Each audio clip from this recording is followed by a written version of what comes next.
Hello and welcome to Joan Comrie's Feeding Tips. My name is Joan Comrie and this is the third video in a series that's discussing suck training techniques.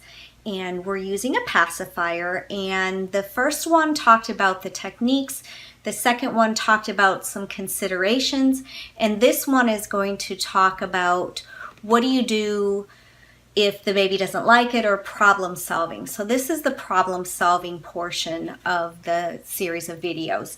And let's talk about some of the situations in which the suck training isn't going to go so well.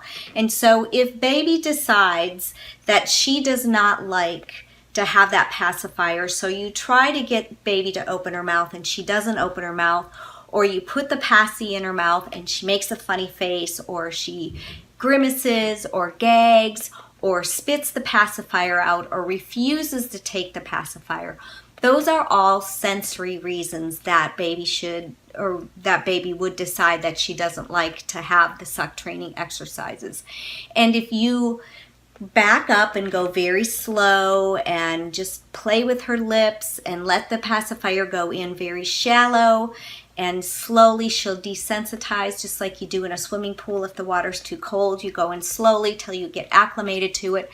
If you do that with the pacifier and she still doesn't like it, she gags, she refuses, she turns her head, she cries, that could indicate a little bit more serious of a sensory issue that would probably benefit from a speech pathologist that specializes in feeding and swallowing difficulties.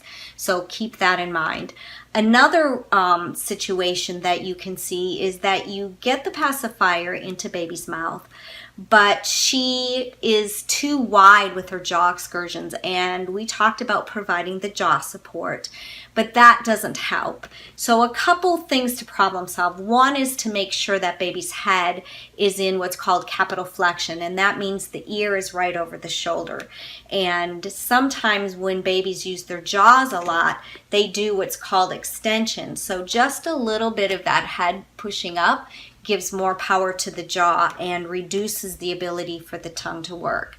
So if you can use your hand to just kind of gently hold baby's head in what's called capital flexion, that will help you be able to quiet that jaw down, so the graded movements are what's called graded, not too wide, not too wide and not too bitey, because if they get excessive patterns like that, then, as we talked about, your tongue can't work.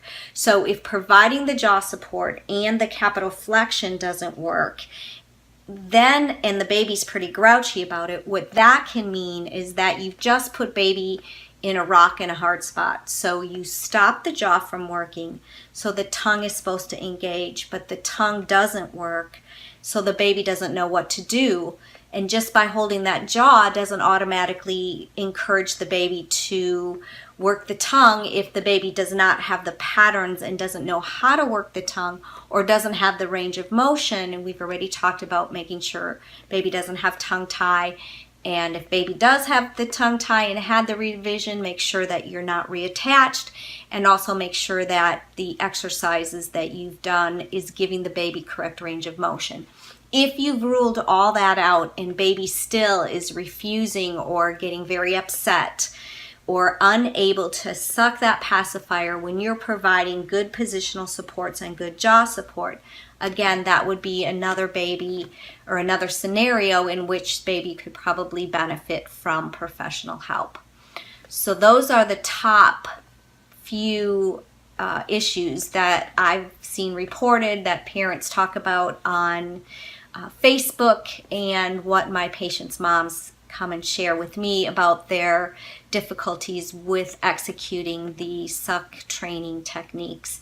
So as we talked about, if the baby's gagging too much or refusing the pacifier and the sensory issues can't be worked on at home, probably a good idea to recruit some help, professional help.